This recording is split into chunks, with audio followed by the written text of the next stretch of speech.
Peradaban suku Maya kuno adalah salah satu yang terbesar dalam sejarah planet kita. Matematika tingkat lanjut, pengamatan astronomi yang cerdas, arsitektur yang megah, dan seni kreatif adalah pencapaian terbesar suku Maya, yang hidupnya berputar di sekitar berbagai praktik keagamaan yang seringkali mencakup ritual kekerasan seperti pengorbanan darah.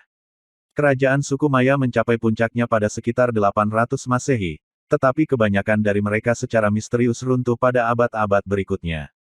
Kerajaan suku Maya terakhir ditaklukkan oleh Spanyol pada akhir abad ke-17.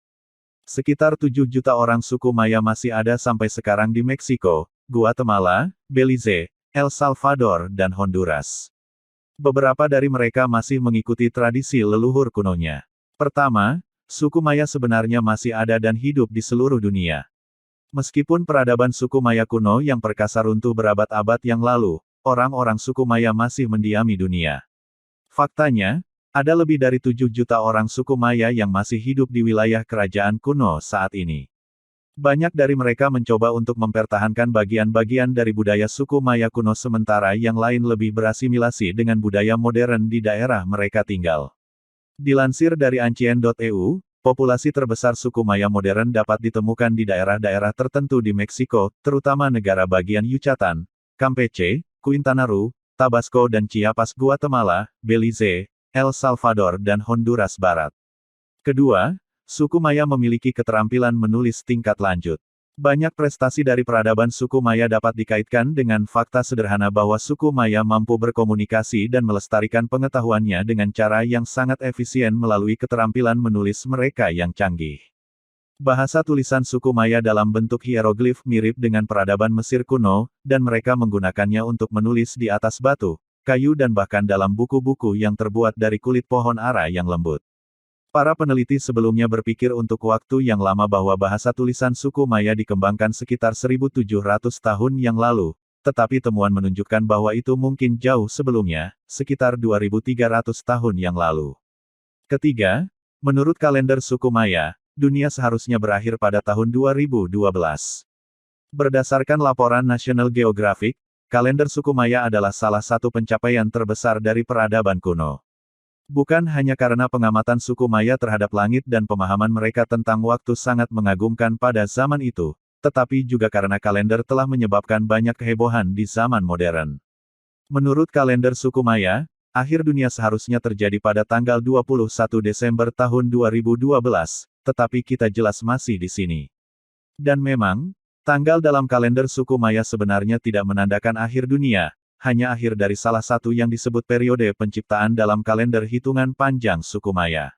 Di satu sisi, akhir dari periode penciptaan suku Maya mirip dengan akhir tahun yang sekarang kita rayakan setiap tanggal 31 Desember jadi sudah pasti tidak ada yang perlu ditakutkan.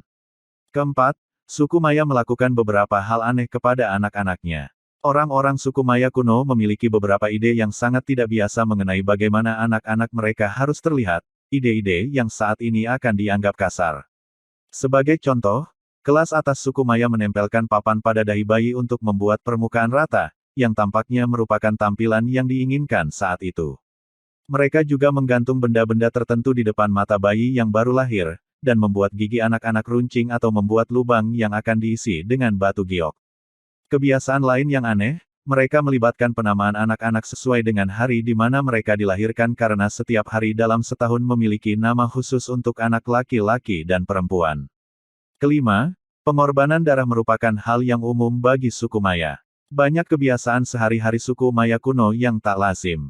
Pengorbanan darah kepada Pa. Keenam, suku Maya memiliki pengetahuan mendalam seputar pengobatan. Obat-obatan suku Maya jelas tidak mungkin berevolusi seperti obat modern. Namun dibandingkan dengan peradaban lain pada waktu itu dan banyak peradaban yang hidup berabad-abad setelah suku Maya kuno, mereka memiliki pengetahuan mendalam tentang tubuh manusia dan kemungkinan cara penyembuhannya.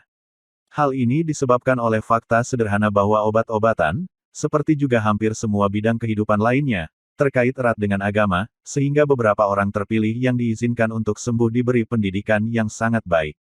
Laporan dari Aljazeera.com menuliskan, tabib suku Maya disebut dukun, dan meskipun sebagian dari penyembuhannya bergantung pada sihir dan niat baik para dewa, mereka tahu bagaimana menjahit luka dalam menggunakan rambut manusia, menyembuhkan patah tulang, dan bahkan melakukan beberapa hal yang dilakukan dokter gigi. Karena banyak praktik spiritual yang merupakan bagian dari kehidupan sehari-hari di kerajaan suku Maya kuno, seharusnya tidak mengejutkan mengetahui bahwa berbagai obat halusinogen alami digunakan untuk pengobatan. Tetapi solusi alami ini tidak hanya digunakan untuk menghubungkan orang dengan dunia spiritual, tetapi juga digunakan sebagai obat penghilang rasa sakit. Obat alami paling umum yang digunakan suku Maya adalah tembakau, jamur, dan berbagai tanaman lain yang dapat digunakan untuk membuat minuman beralkohol. Pengetahuan luas suku Maya tentang tanaman yang dapat digunakan dalam pengobatan sebagian diungkapkan oleh tembikar dan ukiran suku Maya, yang sering menggambarkan ritual penyembuhan. Ketujuh, permainan bola secara signifikan lebih berbahaya pada masa suku Maya. Permainan bola suku Maya yang menakjubkan sangat populer di budaya zaman kuno. Jadi, apa yang begitu berbahaya tentang permainan bola suku Maya? Misalnya, bola memiliki berat sekitar 3,6 kg yang cukup untuk menyebabkan cedera serius dengan sendirinya. Selain itu, permainannya sendiri sangat kejam, memungkinkan, atau bahkan mendorong, para pemain untuk memukul dan menabrak lawan dengan kekuatan penuhnya. Tak perlu dikatakan, banyak pemain meninggal di lapangan, jadi mungkin tidak mengherankan bahwa hanya satu gol yang cukup untuk mengakhiri permainan. Kedelapan, suku Maya adalah penggemar berat sauna. Bagian penting dari budaya suku Maya adalah menjadi murni. Seperti dilansir dari olimpicotup.com, lagi-lagi kebiasaan tersebut berhubungan dengan agama mereka, jadi seharusnya tidak mengherankan bahwa suku Maya adalah penggemar berat sauna. Tentu saja, versi sauna mereka sangat berbeda dengan yang kita kenal sekarang, tetapi fasilitasnya serupa, dibangun dari batu dan memiliki lubang kecil di bagian atas langit-langit. Air dituangkan ke bebatuan panas di dalam bangunan berbatu ini dan menghasilkan uap.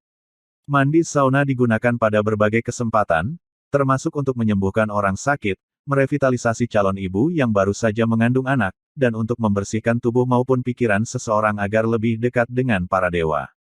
Kesembilan, kehidupan suku Maya antara yang kaya dan miskin sungguh berbeda. Seperti di kebanyakan peradaban, baik dulu maupun sekarang, kehidupan orang-orang kaya di antara suku Maya sangat berbeda dari kehidupan orang-orang miskin. Raja suku Maya dan para bangsawannya yang terhormat tentu saja menjalani kehidupan yang sangat nyaman di istana-istana berbatu yang besar, memiliki semua kebutuhannya, dan mengenakan pakaian berwarna-warni dari bahan-bahan bagus dengan perhiasan. Di lain sisi, rakyat jelata harus bekerja keras mendapatkan hak mereka untuk hidup di komunitas. Sebagian besar dari mereka bekerja sebagai petani dan atau pengrajin dari pagi hingga malam serta mengenakan pakaian sederhana. Mereka tinggal di gubuk sederhana dari lumpur dan batu.